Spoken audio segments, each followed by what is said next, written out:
Well, June is National Migraine and Headache Awareness Month. And here to talk about that, we have Kevin Lenneberg, Executive Director of the Coalition for Headache and Migraine Patients. Good morning, Kevin. Good morning. Thanks so much for having me on. Oh, glad to. And yeah, we've had employees over the years that did have migraine problems, and boy, yeah, they really suffered. It was tough for them. And tell us, first off, what's your background?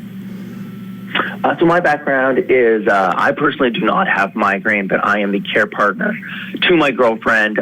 She has chronic migraine. And so when we started dating, she had episodic migraine. This was about 10 years ago. And that's what a lot of people have. They have, infrequent, one maybe headache a month or every other month, something like that.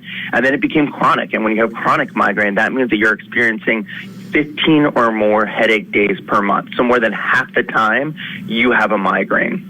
And unfortunately for her migraine is constant 24/7. Her head always hurts. It's just a question of how bad. And so it was quite a journey we went on together, really realizing just how impactful migraine could be in someone's life. And over that, she herself became a patient advocate. And then I did some background in PR and health coalition building. And so when the opportunity came up to take a leadership role with this organization, CHAMP, the Coalition for Headache and Migraine Patients, I jumped at it. And it's been an amazing journey in the past couple of years as we're really trying to bring attention to all the innovation that's happening in this area. So how does one differentiate between a migraine and a regular headache? Yeah, so a regular headache is not as intense. It's more of sort of like a dull, throbbing pain, whereas a migraine is going to be more intense in pain. It tends to last longer, from 4 to 72 hours, and it comes with some other symptoms. If you have headache and it comes along with nausea or feeling queasy in the stomach, plus sensitivity to light or sound, those are hallmark characteristics that's a migraine that you're experiencing, not a regular headache. And that's something that's a huge public awareness challenge for us, because it turns out that almost half of people who have migraine don't know that the headaches they're experiencing and the other symptoms are actually migraine. They think that they have tension headache or sinus headache or just sort of some unknown type of headaches that they get, but it's actually migraine. And if you correctly diagnose it, you can get on more effective treatments to help you manage that. Now, how does one get a migraine? Is there underlying causes of it? Is it hereditary? How do they come about?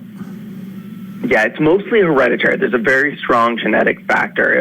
If your parents, one of your parents have migraine, you're much more likely to have it. If both your parents have migraine, you're very likely to have migraine. Unfortunately, it's something that a lot of parents feel terrible that they end up passing on to the next generation. But of course, genetics are genetics. It's no one's fault that happens. And then there's also what are known as triggers. So people are prone to getting a migraine, and then in their life you have your protective factors and your trigger factors. For a lot of people, triggering factors can be certain foods that they may eat that can trigger a migraine attack if they're susceptible, changes in sleep patterns, dehydration, stress. Those are some of the most common triggers. Now, on the other side are protective factors, healthy things such as getting enough sleep, eating a healthy diet, getting a little bit of exercise, staying hydrated. Doing those things build up your protective factors. And the more protective factors you have working in your favor, the less likely you are to be hit by a migraine attack, and the more you could sustain handling a couple of triggers. So there's this constant balance that people with migraine find themselves in, trying to increase their protective factors and avoid those triggers. Now, if we're, if someone is close to us and they have a migraine, what is there ways, or what's the best way that we can help them out? I think it's important to just recognize that migraine is a serious condition. If it's someone who's somewhat new, they're talking about a headache, it may be migraine, they're not sure, they don't have a diagnosis.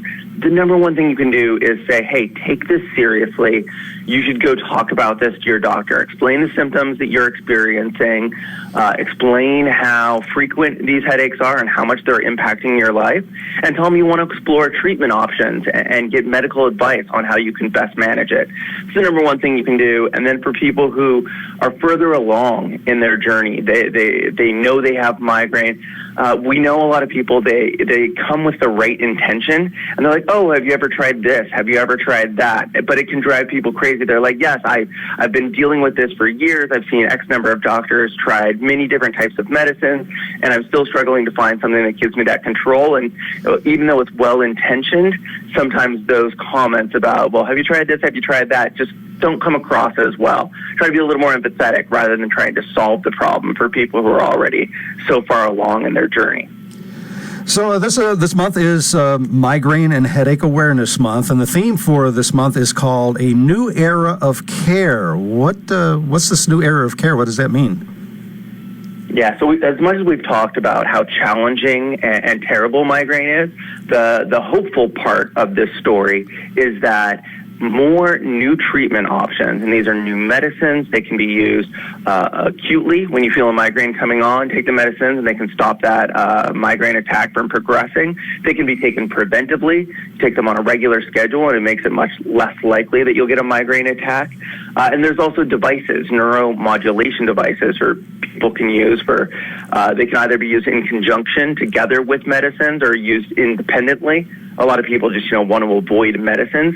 And so more has come out in the past 3 years than in the 20 years before that. It really is, as we say, a new era of care. There's so much potential and hope for people. And so we just want to raise awareness, make sure that people know, migraine is common. About 40 million Americans have migraine. But like I said, only about half of them know that it's migraine. So that means there's 20 million Americans who are experiencing headaches and other symptoms. They have migraine. They're not treating it at all. And if they go to their doctors, we really believe that they will be able to find treatment options that are going to work much better for them. They're going to have less migraine attacks, and they're really going to improve their quality of life. We're talking with Kevin Lenneberg, Executive Director of the Coalition for Headache and Migraine Patients, also known as CHAMP. What does CHAMP offer the public? Do you guys offer resources that can help people out?